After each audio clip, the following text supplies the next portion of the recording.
I see it every spring in my driveway, between the patio cracks and along the backyard fence. It always sticks to my pant leg whenever I walk past it. My grandkids laugh because it hooks onto their sleeves just like natural Velcro. I see most people just pull it up and toss it away. What they don't realize and what I discovered is that this weed has been medicine for 4,000 years. I found out ancient Greek physicians regularly prescribed it. I read how Cherokee healers relied on it to purify and clean the blood. I found records showing 1800s farm families relied on it for swollen ankles and fingers. It blows my mind that a $35 billion industry today sells expensive devices and therapies for the exact same conditions this plant was used to treat for free. I found out it grows naturally across 6 different continents. I know for a fact it cannot be patented by anyone. It can't be owned. So I see it classified as a noxious weed on every herbicide label. I see it poisoned every spring in cereal fields all across North America. This is the story I found of a plant that healed people for 40 centuries until an industry found a way to make money from us being sick instead. My research took me back to 2000 BCEE, inside palace kitchens on the coast of northern Israel. In 2019, I read how archaeologists found Bronze Age seeds they recognized instantly. I can just picture those small, round, bristly seeds, only about 2 millimeters across. They are the same seeds I see growing today in hedgerows from Boston to Bucharest. I learned this plant was already a staple of daily life in a civilization that wouldn't leave written records for another 1,000 years. In Britain, I found that archaeologists recovered those same seeds from a pit near Stonehenge. In the eastern woodlands of North America, I found laboratory guides that record these same seeds at sites spanning from 6,000 years ago through the Mississippian period. I noticed that wherever humans settled, this plant followed us and we made use of it. I discovered that by the 1st century, the Greek physician Dioscorides had written it into the foundational text of Western medicine, and it remained the authority for the next 1,500 years. I read how he prescribed it for skin conditions, for burns, for swelling, and for what he called sluggish fluids in the body. I learned the Greek name was aporine, which literally meant to seize or to lay hold of. I found that Galen, the emperor's doctor, prescribed it to patients struggling with water retention. I also saw that Pliny the Elder recorded it as a weight reduction tonic. In 1597, I read where John Gerard called it a marvelous remedy for venomous bites. I saw his documentation that English women made a pottage of it to stay lean. I discovered that by 1652, it was a standard household cleanser for the blood. Across the Atlantic, I found the Cherokee used it as a natural laxative and blood purifier. I learned that the Chippewa would rub cold infusions of it on their skin troubles. I read how the Iroquois used it as a soothing wash for poison ivy rashes. I found the Penobscot tribe prescribed it specifically for kidney trouble. I am amazed that this exact same plant was discovered independently across 3 continents and used for the exact same thing. I learned the name comes from an old word meaning to latch onto or hold fast.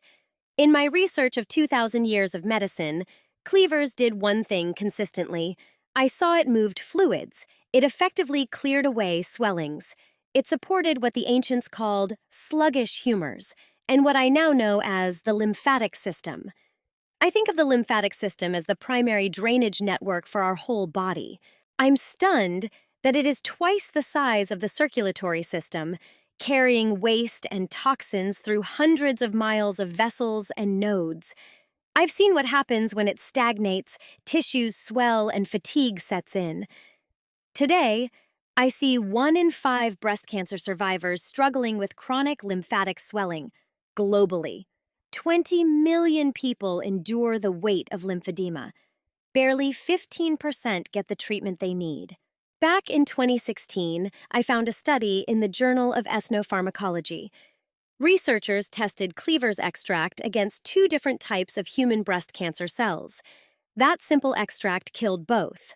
Triple-negative cells were forced into apoptosis. Estrogen-positive cells died off through necrosis. Most importantly, the extract spared every healthy breast cell. It was published in a peer-reviewed journal cited by cancer researchers, yet never became a single pharmaceutical product. By 2020, a Polish team proved cleavers could modulate our immune systems. Every extract they tested boosted the transformational activity of our white blood cells. In 2024, Korean researchers tested cleavers extract on animals whose immune systems were suppressed by chemotherapy. Their natural killer cells, which hunt cancer and infection, had dropped to under 30%. After some cleavers extract, their activity rose to nearly match the healthy group. It is a plant that grows wild everywhere, probably free in your driveway right now. I see studies everywhere, but nothing hits the market because it can't be patented. They only patent what they own. I found the lymphatic drainage market was worth $14.6 billion in 2023.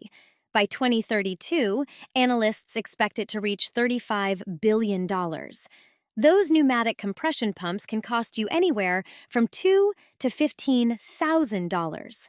Now, you have to replace garments every 6 months under the Medicare reimbursement schedule that took effect in January 2024 with 81 new billing codes. Names like Tactile Medical, Sigvaris, and 3M. These big companies only sell machines. They certainly don't sell you cleavers. Out in the fields, I see a different kind of erasure.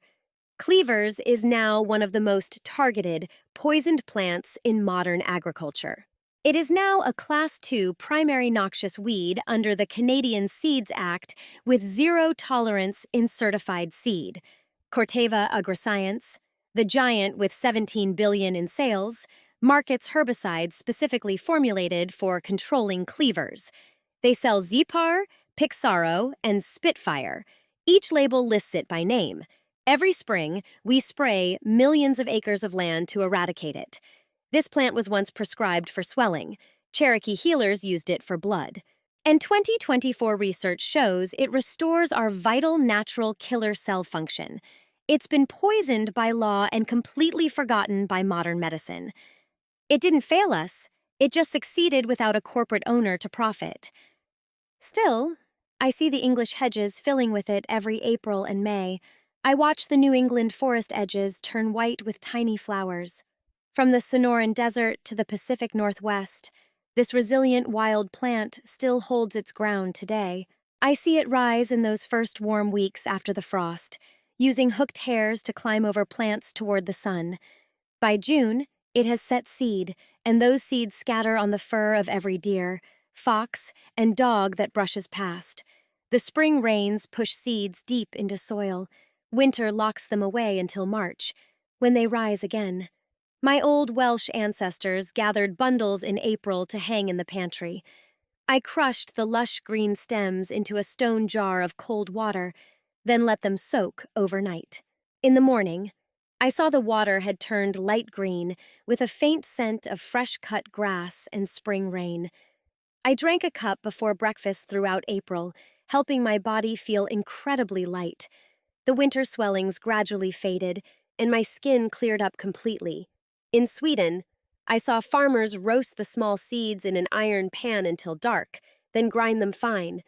Those roasted seeds gave me a brown powder with a bitter, earthy aroma just like coffee. Since I know this sticky weed is in the same family as coffee, it is one of the 2 rare plants in the world that truly tastes like it when roasted. I still see them pouring it into stone cups throughout the long winter, even though scientists recorded it decades ago. In a remote valley, my grandmother passed down this secret. I consider it a tonic, a way to purify the blood, a tea for warm days when the body wakes up and needs to cleanse its stagnant life sap. That knowledge still lives in me. It has never faded. I see it everywhere. It has outlived every empire that ever ignored it. I believe it will outlive the corporations selling this free gift. Right now, I know it is creeping in gardens or forest edges, clinging to whatever it finds to stretch itself strongly toward the bright spring sunshine. It is still the same plant my ancestors gathered from the earth 4,000 years ago. It is the same plant that ancient healers gathered into baskets. It is the same plant my grandmother used to hang from the kitchen pantry ceiling. No one has to buy it. Because it is free, we forget it.